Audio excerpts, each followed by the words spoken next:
Once upon a time in the village of Akana,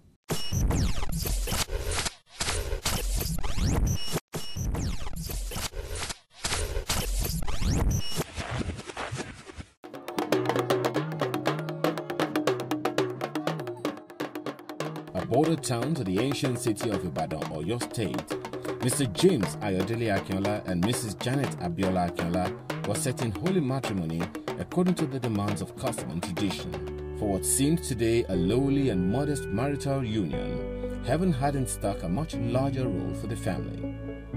Now heavy with her first son child, Mrs. Janet Akinola, an expectant mother though, could not tell the sex of her child, but heaven knew not just the gender, but the destiny of the child.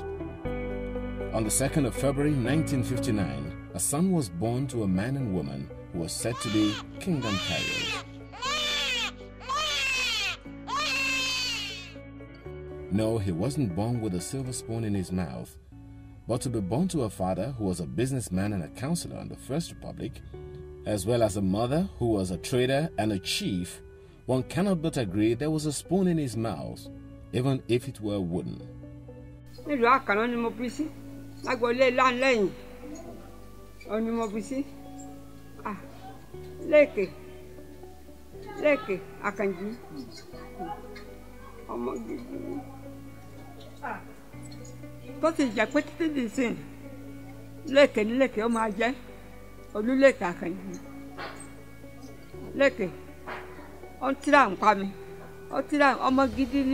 While growing up under a disciplinarian father who was a respected evangelist, a fervent prayer warrior who replaced drugs with prayers and replaced doctors with Jesus in the home, this young son imbibed the good traits he learns through his father, including the good doctrines of holiness and godliness, as well as the principles of honesty, integrity, and discipline. My father only doctor from my 6 at the time he was a policeman before he went to politics. And so I was brought up by a policeman and a trader. In Akon there was no bank. So my father was there like the bank. They would bring money, and if you bring your money, then if you brought your money in, as you brought it, if you come 3 years after, the same way you are going to receive it from me. It was an abomination for you in our house to lie, abomination for you to steal, no matter what it is. When you are talking of my dad, talking of honesty, integrity, discipline. As if my father told you I will be with you by 1 o'clock, be sure that 5 minutes to 1 is already there. And even before he became born again, he had these values. And that was some of the things we learned from him. Sadly, in 1972, when he left Ibadan for Lagos to join his uncle, he met a different way of life that was at variance with the one he grew up to know. Consequently, his Christian life started to go south. At a stage at CMS Grammar School, he had almost totally abandoned the Christian doctrines he learned from home. While his father made sure family devotion was a necessity both in the morning and at night, it was the direct opposite in his new home, right there in the city of Lagos. Prayer was seldom, if at all, remembered. Church attendance was only for ceremonies and events. He had met a different lifestyle in the city of Lagos, a carefree life with little or no supervision. When you are coming from a regulated and disciplined land, you now come to a place that there's no regulation, you just do whatever pleases you. It's like the people of the judge of the book of Judges. Who was doing what was right in his own eyes. I became something else. He was passionate about football and played for his school. Also, while he was a student at the University of Lagos, he played for the school and later became football team captain. Nígbà tó wà fásitì ọmọ ni àwọn fásitì fẹ́ náà jẹ mí tí wọ́n rí mi báyìí pé èmi mo bí ọ̀nà sì ni wọ́n rù mí dédé ní àwọn ẹgbẹ́ ó sàn yà mí lẹ́nu ni Jésù bá mi tọ́ sọ́nà ọ̀nà sì gbọ́ ó sọmọ tó gbọ́nà sí ìyá àti bàbá lẹ́nu mo ṣoríire ń pa ẹ̀. Football being a sport for young, vibrant youth brought him into the company of both the good, the bad, and the ugly. Little wonder he found himself in the company of wrong peers, the same peers that lured him into school confraternity. We met in the confraternity. We were campus cult. It was in Bukania, I was in Bukania. That's the platform to which we met then. Certainly, the devil must have had a laugh, believing a great destiny had been nipped in the bud. Unknown to the devil, another Apostle Paul was about to be unveiled to our generation. Many of us went different directions, but we meet together by providence, by God's arrangement. So we lived together for almost 12 years in the same neighborhood at Kitchu. So one by one, we gave our life to Christ. By the year 1990, through the power of the Holy Ghost and the subconscious echoing sounds of his father's admonitions in his heart, he renounced cultism for good. Now that I'm born again, it has really helped me. I found out that the grace of God has helped me all this while, and that grace now has so much multiplied that he called me from that and brought me to where I am today. And that was the beginning of a ministry that was ignited to set thousands of souls ablaze for Christ. The ministry of Pastor Oluleke Akinola.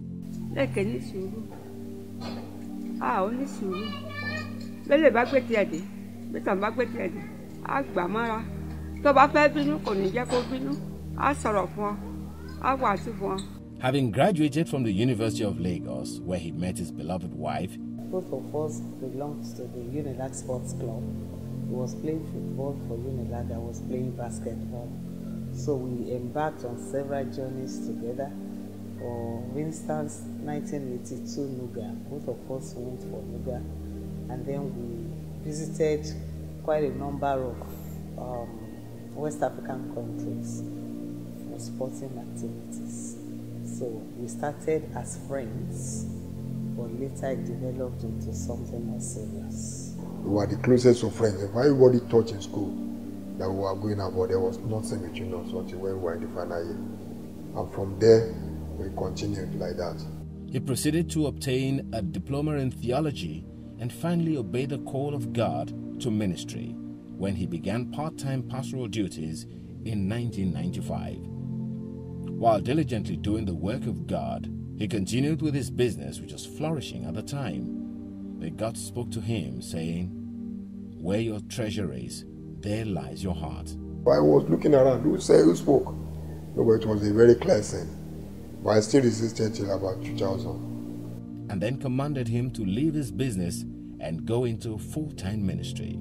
By the year 1999, God had reiterated his call through a sermon by Reverend Mike Oye at the Boko Minister Leaders Retreat in December.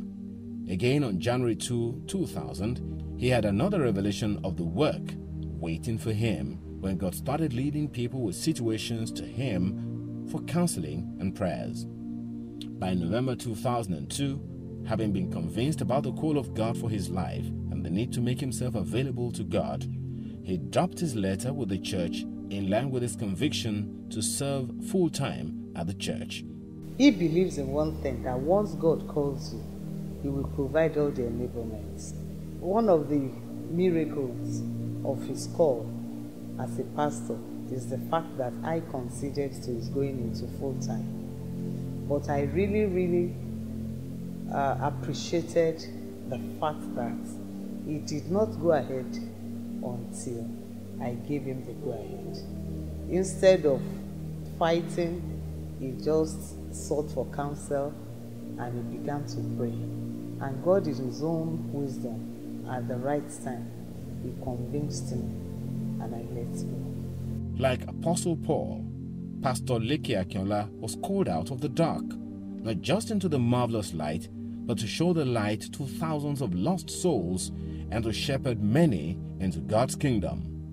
No point at the start of his ministry was he short of firebrand mentors as Peter was to Paul. Men like Pastor Biodun Longe, whom he adopted as not just a mentor, but as a father to a son after the demise of his own father, Mr. Akinola.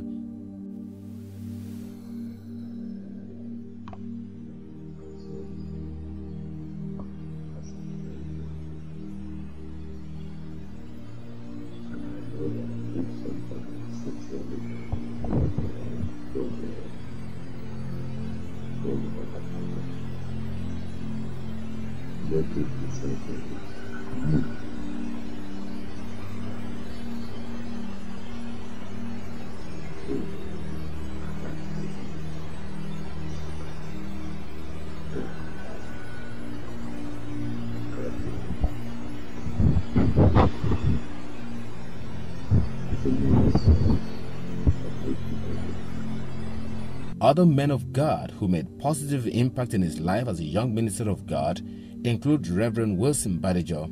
I heard about his background. He was a student unionist and a good pragmatic leader on the campus. And for him to make that 180 turnaround was really impressive. It goes along the line in which I myself came into the gospel. I was at UI when I was in the student union, and I knew what it takes for you to make a switch around to follow Christ or to be part of the Christians on the campus. So that drew me to him, and I was really impressed. So God is still going around picking people like this to do the job. Reverend Moses Rama Popola, Brother Billy Akoni, Emeka Nwakpa, Bishop Mark Okonkwo, and many others. He is a friend that sticks to the end, never with a reason to forget one or be unavailable to another. There's a friend that's so close than brother. I mean, he's my brother. He's closer to me than any of my brother, by proximity, by everything. Anytime I want to go for appointment, then to talk to my client, I always use his blue bed. We'll be like that. We'll be very close. He's been a good friend to me. There's only one Leke Akinola that I know. He's my father, he's my pastor, he's my friend. Over time, he has become my confidant. While growing up, I became very close to him. I could tell him anything and almost everything. You've seen it on the other side of the world, and now you come into Christianity, you are touched by the things which you believe, the capacity, the dynamo inside a young man or an upcoming man can also do in the kingdom of our God. This time positive, this time very meaningful, this time having eternal value. And all those things were issues to me that really matter. They really matter. And I felt, oh, this is a candidate whom I will see in heaven. And I love the relationship to start now and build it strong. He is a loving husband that has shown his wife the true meaning of unwavering love. There was a time I had to go for an interview somewhere, and he opted to go with me from Lagos to Port Harcourt. We didn't have money to go by air. I went by air, he went by road. Well, on the day of the interview, he dropped me there. I wasn't called in until about 11:30 p.m. My husband was in the car praying throughout for over 12 hours. So I even thought that I would have to call him from his friend's house where we stayed, and I was surprised and I met him in the car. And this has remained something that I can never forget. And that has always been his attitude towards anything that concerns my career. I can't remember booking any ticket for myself. He would do it. Up till now, I really don't know how to do online booking, either international or local. I can say that he single-handedly nursed Tony even when I was in Lagos. He would take Tony to office. After work, I would join him in his office, and then we'll come home together. And so when I had to move, when Tony was 6 years, he was already used to taking care of her. There's a particular day that he did something I didn't like, and I told him, and I saw the sincere look of concern, and he apologized to me. So that was awesome. Not a day has aged in the love he has continued to show his lovely wife, just as Christ has shown the church. My darling Oluleke Akinola, you have been wonderful, you have been good, you are a man any woman would desire. I wish you a happy birthday. We have come a very long way, and every minute of it has been fun, it has been good. If I have to come back again, even though I know that is not possible, I would have chosen you. I love you. I thank you for the care of the children, and I thank you for caring for me, for taking interest in everything that concerns me. I love you. He is a father indeed, who is ready to sacrifice anything and everything for his children, even if it meant trading his world, as Jesus sacrificed his life for the world. Growing up wasn't very, very rosy for us, but then I could see the sacrifices that he put, making sure that we went to the best schools, against all odds. The education was there, we dressed nice. When we go out, people think, oh, these guys are bigger than, but then I know that my father probably had one pair of suits. Growing up also, I hear a lot of a lot of my friends say that they snuck out of their houses for parties. I couldn't do it because my father was spraying around the house every time. So you don't know at what point you would meet him. I know the sacrifices he made, so we could live good lives. And I know he's still making those sacrifices. He asked me if I was going to say yes if Tomiwa proposed that moment. And it was so early that I had to respond by saying, we're still getting to know each other and all that. He's very caring. He has treated me like his own daughter. Even when we are all together, he treats me like he would treat Tony. And I always feel very welcome when I go visiting. So he has really taken me as one of his own, which I think is a priceless feeling. He's an all-round man. When he has to relate with his children, he knows how to. With his wife, with the church members, pastors, the area boys, when he sees politicians, he knows how to relate. I call him Daddy Cho, because Timi's nickname is Timi Cho, so I call him Daddy Cho. Timi has a very big heart, and being a cheerful person and a giver is just a few of the attributes from his dad as well. His dad is somewhat like him, and I could marry that together with both of them. Everyone that knows me knows that I'm a daddy's girl, and to have someone to call dad means a lot to me, and for me to call Timi's dad my dad means that he's as close to my heart as my dad is, and I hold a very strong place in my heart for him. I have a very soft spot for him as my dad as well. There's something about my dad. He gives you a right to choose. He lets you know the truth, the right thing to do, then he leads you to choose. Based on that, I don't want to hurt him because he didn't force me to do anything. He allowed me to make my decision myself. So, making any decision, I have that in mind that, you know what, my dad, I don't want to hurt him. That helps me a lot. He is a shepherd of thousands of flocks worldwide, having been chosen, consecrated, and commissioned by the Holy Ghost. At the days when I was in primary school, and he had to take me to school in the bus. And then while he's taking me to school in the bus, he starts preaching in the bus. And each time we get down from the bus, he will ask me, were you embarrassed? So the man that preached in the bus of 18 seaters was preaching to 5,000, 10,000 people. It was the foundation God made him pass through, and I'm so grateful to God for that. I think he's a very peaceful person. So if I were to emulate one thing about him, it's going to be his peaceful nature. I felt that he has something in him that is unique for our time and generation. And for the Bible saying, in the days of David, the people served the Lord. So I'm glad to see another one coming from my almost similar background to serve the Lord. So with that at the back of my mind, I was really enthused, and I was inwardly determined that he must succeed. And then he's a likable character, very, very good guy, easy, and I'm glad that when he took over the leadership of the Upper Room Baptist Church, it was a good choice. It was a good choice, and I'm glad for him.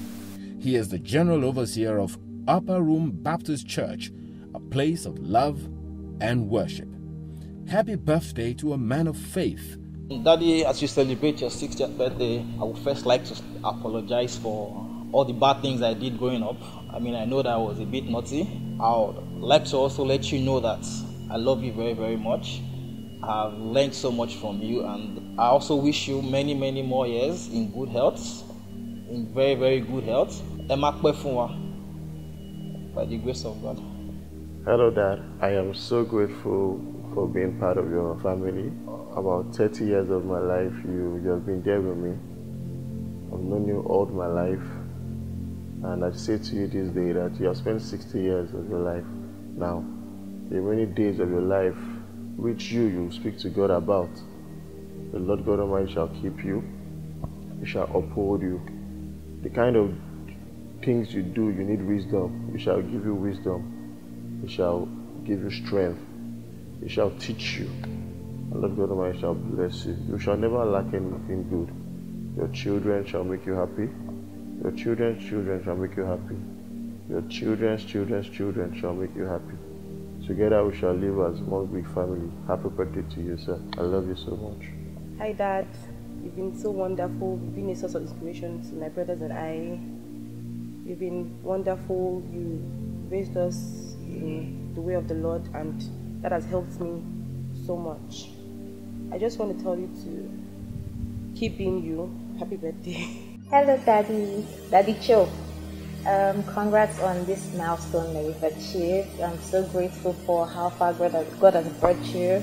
My prayer to you is that these 60 years we spent, you look back and thank God, and then we'll look forward and say God's going to do so much more than the past 60 years. I love you so much, Daddy, and thank you for Timileyin that you've gifted to me, and thank you for always being there for us always. I love you so much, and Tora loves you as well. Yes, okay. I definitely love it. Any ramu, any rago, any rasa, any taraja, any konisoro, koni wawoti. Awale amaroke. Mo tún gbàdúrà fún lójú àlá. Pẹ̀lẹ́kẹ̀ òní dání lẹ̀lẹ̀. Gbogbo ẹ̀dá tó ló bá lọ máa dojú kọ. Tí wọn ò ní kú, wọn ò ní rò. Ṣùgbọ́n dáadáa lẹ́kẹ̀ á máa sojú wọn lórúkọ Jésù. It's an instrument in the hand of the Lord for this end time. And I want to see that potentiation fully manifested in every facet of his life.